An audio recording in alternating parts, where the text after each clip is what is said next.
Takže je tady Spring Break 2012 a zahajovací mejdán a za mnou se fakt tvoří největší masiv.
Tak a je tady za náma druhý mejdán Spring Breaku 2012. Opět nabitej bar, super koncert a já se tady chci zeptat vedle mě stojícího Kata z Prago Union, jedný z nejlepších hiphopových kapel v České republice, jak se mu zpívalo ve Francii a jestli vůbec už někdy měl ve Francii příležitost vystupovat. Jako zpívalo se jako dobře a neměl. A co vůbec? Ale byly místa v textech, aniž bych si to předem uvědomil, kdy to bylo docela legrační, že jsme zrovna ve Francii. No, ale kdo tam nebyl, neví. Příště musíte být. Hele, a co vůbec atmosféra Spring Break? Ty jsi dorazil až dneska ráno, měl jsi vůbec možnost vychutnat si zdejší workshopy, sjezdovku Sluníčko? Ještě neviděl, já jsem to prospal skoro celý. Ale vlastně je dobře, že to proběhlo teďka ten první večer s těch dvou, co tady budeme, že to budu moci do zítra dohnat. Já si myslím, že určitě. Já ti přeju, aby zítra bylo správný sluníčko, jako bylo dneska a počasí. A doufám, že zažijeme zase pár mejdanů s tebou a příští rok na Spring Breaku 2013 se všichni setkáme. Budeme doufat spolu. Díky.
opravdu nevšední akce, tak tady za mnou bude za chvíli probíhat soutěž, budou to kohoutí zápasy o další z kšiltovek Spring Break 2012.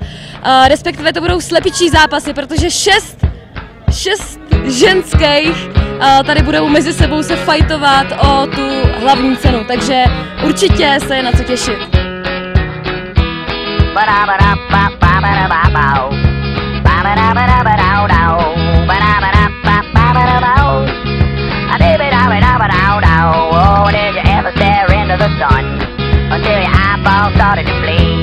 Or did you ever try to write a book? Or even though you never learned to read? Or did you ever stay awake? Or just so you didn't have to sleep? Or did you ever piss into the wind? Or end up pissing all over your tweed? Tak máš za sebou týden Mejdanu na Spring Breaku 2012. Jestli tady vlastně nám měl možnost zahrát, jak se ti líbilo hraní a co vůbec atmosféra Spring Breaku? Tak hraní bylo super, vůbec jsme nevěděli, co o to máme čekat, ale nakonec jako malý kubíček mnohem lepší než velký klub, protože malý klub byl totálně naprásknutý a super atmosféra. Byla hodně rodinná, takže jako hodně příjemný a celková tady atmosféra na Spring Breaku je super, hodně rodinný mi to tady přijde.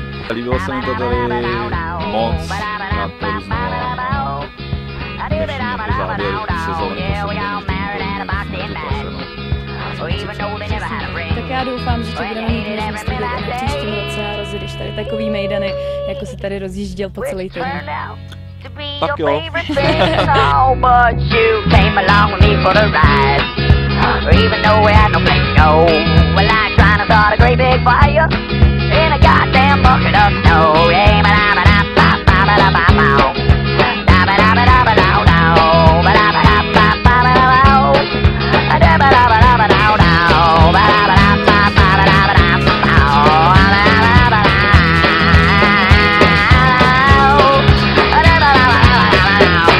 Na Spring Breaku nám začalo brutálně sněžit a doufám, že nám počasí bude přát i zítra, aby jsme si skvěle pojezdili.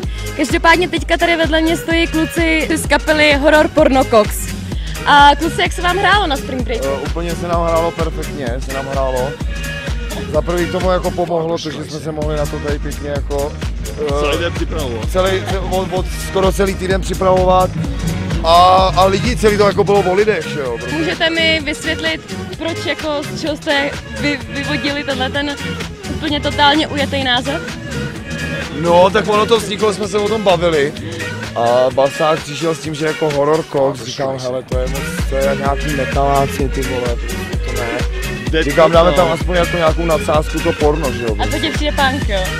Ne, my nejsme punk. To si myslíte vy, že my jsme punk? My jsme porno. My jsme porno. Porno z hor.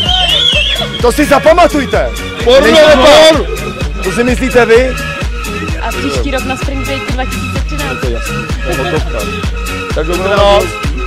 Co se ti vybaví, když si řekne Spring Break? Tak skvělý pařby, poznávání nových lidí a rozhodně nezapomenutelné zážitky. Co se ti vybaví, když si řekne Spring Break? Spring Break? Jo, super zážitek na horách. A tobě si vybaví co, když si řekne Spring Break? Totální alkoholismus a brutálně prašanu.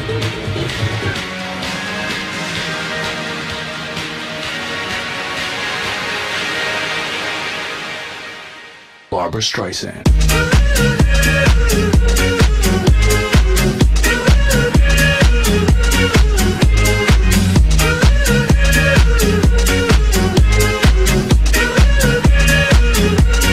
Barbra Streisand.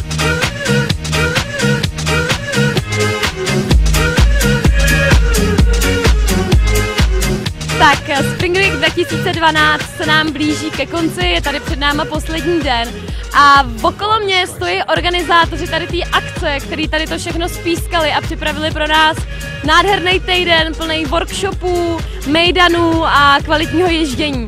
A já vás teď právě trochu vyspovídám. Jak už jsem říkala, tak je to poslední den. Ulevilo se vám, nebo jste zklamaný, že už to končí, nebo už se těšíte na další rok? Jaký z toho máte pocity? Tak pocity jsou skvělý z toho, jsme rádi, že napadl sníh, všech se podařilo, někomu se nic nestalo. Doufáme, že přežijeme poslední večírek a budeme se těšit na příští rok. Myslím si, že to dopadlo fajn a těšíme se. Hele, co ty z pohledu ženy? Ta je přece jenom taková jako pesimističtější. Ne, Co ne, já si myslím, že to bylo senzační a je to hlavně u těch lidí, co tady s náma byli, protože ty to vlastně celý vytvořili s náma. Celý ten bezvadný týden a to počasí jenom a ten sníh nahrával, takže za mě super. Co ty, Filipe? Za mě to byl jeden z nejkrásnějších týdnů v mém životě. Nám 4 určitě, jsem na tady splnil velký takový životní sen. A nebejt tady těch 3 lidí, tak nic z toho takového není. Plus všichni ty, co tady byli, těch 160 nebo 180 lidí, jsou jedni z nejskvělejších lidí, co jsem já kdy potkal. To, jak jsme tady prostě jezdili, jak jsme tady spolu večer pařili, to, že tady v podstatě nebyl žádný problém mezi nima.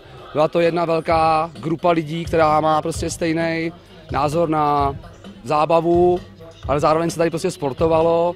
Úžasný, chtěl bych všem moc poděkovat a těším se na další prostě roky, no, co bude dál. Hele, ono se zdá, že všechno už asi bylo řečený, ale přece jenom udělej za tím hezkým prostě tečku. Já bych tady nejradši zůstal ještě dalších 14 dnů. Hele, já myslím, že bychom to nepřežili.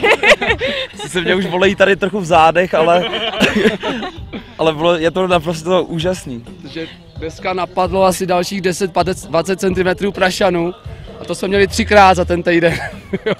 Takže domů se nám nechce. A všechno klaplo, super, no. Hele, a teda když jsme z toho všichni tak strašně nadšení, nás 5 plus dalších těch 160 lidí, si myslím, že si to nemohlo vynachválit. Prozraďte to trošku, přemýšlíte už nad Spring Breakem 2013? Určitě. Jo, přemýšlíme. Ale víc mi k tomu neřekneš. Tak máme nějaký nápady, ale rozhodně nebudeme nic dopředu říkat, aby se měli něco těšit. Takže jako určitě nápady jsou a čekáme i na nějaké podněty od ostatních a máte se na to těšit, si myslím teda. My můžeme už něco prozradit. Ale to možná ještě trošku nevíš, to je dost narychlo, nicméně to bude, už to dlouho plánujeme, to, že chceme dělat něco v létě. A když se nám všechno podaří, tak prostě to, co se tady děje na sněhu, tak podobný bude někde na pláži. Vlny, vítr, zábava a tak dále, no. Ale zatím je to v poslední fázi hledání a tak dále, no. Hele, a kdyby jsme lidi, co tady nebyli s náma, navnadili tady tímhletím videem, kde můžou veškeré informace ohledně nějakých připravených akcí ve vaší režii najít? Tak máme samozřejmě webové stránky, které jsou www.springbreak.cz. Tam se to určitě všechno najde, nebo samozřejmě na Facebooku. Máme hrozně moc dalších věcí jako YouTube, Vimeo, tam nás taky najdete, tam najdete všechny videa ze Spring Breaku. A nebo přímo u nás v Liberci. Se nás můžete kdykoliv zeptat. Někdy v baru v pátek. Baru. Já myslím, že už stojí za to zkouknout peprný fotky, které budou určitě zveřejněný na Facebooku. Tak jo, tak díky moc a doufám, že za rok se vidíme ve Francii. Ahoj. Barbra Streisand.